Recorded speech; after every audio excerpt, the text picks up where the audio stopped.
নমস্কার বন্ধুরা, শঙ্করী কিচেনে সকলকে স্বাগত। আজ পনির আর লাউ দিয়ে একটা দারুণ রেসিপি আপনাদের সাথে শেয়ার করব। সম্পূর্ণ নিরামিষভাবে তৈরি, পেঁয়াজ রসুনের ব্যবহার নেই, আর এতটা খেতে ভালো, না বানিয়ে খেলে একদম বুঝতেই পারবেন না। এখানে আমি একটা লাউ নিয়েছি, একদম কচি লাউ। এটাকে আমি ছোট ছোট টুকরো করে নিয়েছি। এটা মোটামুটি 1 বাটি মতো হয়েছে, একটা ছোট বাটির 1 বাটি। এবার লাউয়ের সঙ্গে আমি আর যা যা উপকরণ ব্যবহার করব সেটা আপনাদের সঙ্গে রান্না করতে করতে দেখিয়ে দেব। আজকের রান্নার প্রধান উপকরণ হচ্ছে লাউ, আর সঙ্গে হচ্ছে পনির। পনিরটা 200 গ্রাম নিয়েছি। এখানে একটা ক্যাপসিকামের অর্ধেক আমি ব্যবহার করব, যাতে রান্নাটার টেস্টটা একদম বদলে যাবে। 1 বাটি লাউ, সঙ্গে ক্যাপসিকাম একদম রেডি, সঙ্গে পনিরও রেডি। এবার যা লাগবে সেটা হচ্ছে টক দই। টক দইটাকে ফেটিয়ে নিয়েছি। আমার এখানে এতটা টক দই লাগবে না, মাত্র 1 চা চামচ হলেই হয়ে যাবে। সঙ্গে স্বাদ মতো নুন দিচ্ছি, পনিরের সঙ্গে টক দই, নুন। এবার দিচ্ছি গোলমরিচ। এগুলো দিয়ে ম্যারিনেশন করব। আর সুন্দর একটা ফ্লেভারের জন্য আমি কসুরি মেথি দিয়েছি। ভালো করে সব উপকরণ আমি মিশিয়ে নেব।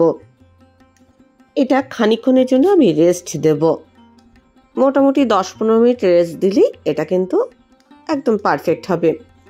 পনিরটার মধ্যে এই যে ফ্লেভারগুলো একদম সুন্দরভাবে ঢুকে যাবে।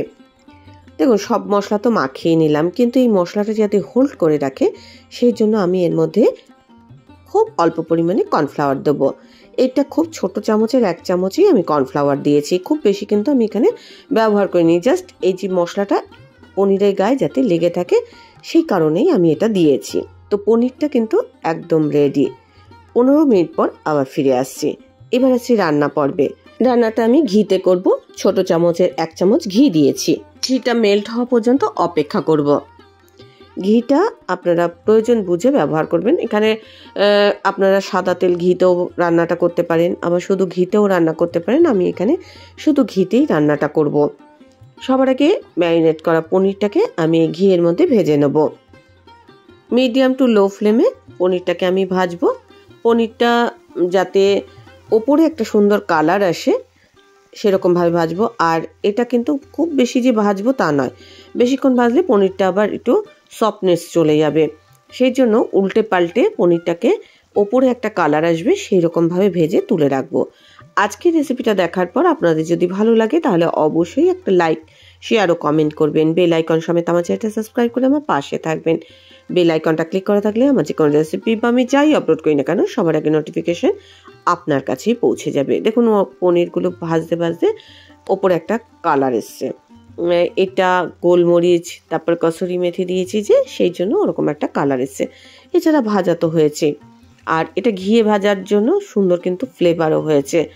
পনিরগুলো এবার আমি অন্য একটা পাত্রে তুলে নিচ্ছি। আর এর মধ্যে সামান্য পরিমাণে ঘি পড়ে রয়েছে। এই ঘিতে আমি আবার রান্নাটা চাপাবো। দেখুন, পনিরটা ভেজে তুলে রাখলাম। এবার আমি এর মধ্যে দিয়ে দিচ্ছি গরম মশলা, সঙ্গে দিচ্ছি একটা তেজপাতা, 4টে এলাচ আর দারচিনির ছোট্ট একটা টুকরো গরম মশলার মধ্যে দিয়েছি।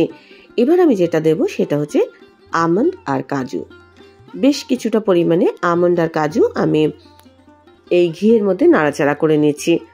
এগুলো সংখ্যা বাড়াতে কমাতে পারেন, তবে আমি যে পরিমাণ উপকরণ নিয়েছি তাতে 8-10টা করে আমন্ড আর কাজু নিলেই হয়ে যাবে। এটা ঘিয়ের মধ্যে হালকা নাড়াচাড়া করে নিয়ে আমি ক্যাপসিকাম আর লাউটা দিয়ে দিলাম। মিডিয়াম টু লো ফ্লেমে লাউটাকে আমি মজিয়ে নেব। লাউয়ের সাথে সাথে ক্যাপসিকামটাও কিন্তু মজে যাবে। আর এই সময় কিন্তু বেশি তেল ঘিয়ের কোনো প্রয়োজন নেই। জাস্ট কড়াইয়ে যেটুকু লেগেছিল অতটুকুতেই কিন্তু এটা হয়ে যাবে। 2-4 মিনিট এটা আমি মজিয়ে নিয়েছি। তারপরে আমি এর মধ্যে স্বাদ মতো নুন দিয়ে দিচ্ছি। নুন দিলে লাউ ক্যাপসিকাম আরও ভালোভাবে মজে যাবে, আর এটা কিন্তু অনেকটাই সফট হয়ে যাবে। এছাড়া নুন দেওয়ার ফলে লাউয়ের থেকে কিন্তু জল বেরোনো শুরু হবে। আমি এখন অল্প পরিমাণে জল এর মধ্যে অ্যাড করব। মোটামুটি 1 কাপ মতো জল অ্যাড করব, যাতে এই যে এর মধ্যে আমি কাজু আমন্ড দিয়েছি সেগুলোও সেদ্ধ হয়ে যাবে আর লাউ ক্যাপসিকামটাও সেদ্ধ হয়ে যাবে। এবার আমি চাপা দিয়ে 2-3 মিনিট এটা সেদ্ধ করব। 2-3 মিনিট পর ফিরে আসছি। আমি এই যে এখানে যে তেজপাতাটা আছে সেই তেজপাতাটা আমি তুলে নেব, কেননা এর মধ্যে যেটুকু ফ্লেভার ঢোকার সেটা ঢুকে গেছে। এবার এটাকে ঠান্ডা করব, করে তারপর আমি পেস্ট করব। এখন দেখুন এই জিনিসগুলো সব ঠান্ডা হয়ে গেছে। মিক্সি জারে দিয়ে এটার স্মুথ পেস্ট তৈরি করে নিলাম। কড়াই আবার এই পেস্টটা দিয়ে দিলাম। এখন কিন্তু কড়াই আমি কোনো তেল বা ঘি কিছুই অ্যাড করিনি, জাস্ট পেস্টটা দিয়ে আমি নাড়াচাড়া করব। এই সময় আমি আরও একটু জল অ্যাড করেছি, না হলে যে গ্রেভিটা হতো সেই গ্রেভিটা খুব ঘন হয়ে যেত। গ্রেভিটা ফুটে ওঠার পর আমি এর মধ্যে দিয়ে দিলাম পনিরের টুকরোগুলো। 2-1 মিনিট এটা আমি একটুখানি এই লাউয়ের পেস্টের মধ্যে নাড়াচাড়া করে নেব। দেখুন পেস্টটা কিন্তু একদম মনে হচ্ছে ক্রিমের মতো। এর মধ্যে লাউ আছে, কেউ ধরতেই পারবে না। খুব সামান্য পরিমাণে আমি চিনি অ্যাড করেছি। আমি কিন্তু এর মধ্যে কোনো ঝাল জাতীয় জিনিস এখনো অ্যাড করিনি। একদম ক্রিমি একটা পেস্ট তৈরি হয়েছে, সঙ্গে পনিরগুলো খুব সফট হয়ে গেছে। এবার আমি একটা ফোড়ন দেব আমি ঘিতে। আবারও আমি 1 চা চামচ ঘি গরম করে নিয়েছি, তার মধ্যে 1 চিমটি গোটা জিরে দিয়েছি, সঙ্গে দিয়েছি কসুরি মেথি, আর দিলাম লঙ্কার গুঁড়ো। আমি এই সময় লঙ্কার গুঁড়োটা অ্যাড করেছি। লঙ্কার গুঁড়োটা অ্যাড করে আমি কিন্তু গ্যাসের ফ্লেমটা অফ করে দিয়েছিলাম। আবারও একটুখানি ঘি অ্যাড করেছি। আমার মনে হলো আর একটু ঘি দিলে এটা আর একটু ভালো হবে। আর এটা কিন্তু কোনো কাশ্মীরি লঙ্কার গুঁড়ো না, এটা কিন্তু ঝাল যে লঙ্কার গুঁড়ো সেটাই দিয়েছি। ভালো করে মিশিয়ে নিলাম। একদম শেষে ধনেপাতার কুচি ছড়িয়ে আমি এটা সার্ভ করব। রেসিপিটার সাথে আপনারা ভাত, রুটি, লুচি, পরোটা সবই সার্ভ করতে পারেন।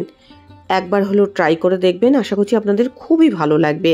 রেসিপিটা ভালো লাগলে অবশ্যই একটা লাইক দেবেন, প্রচুর প্রচুর শেয়ার করবেন। আমার চ্যানেলটা ভালো লাগলে অবশ্যই সাবস্ক্রাইব করে আমার পাশে থাকবেন। আজকের রেসিপি এই পর্যন্ত।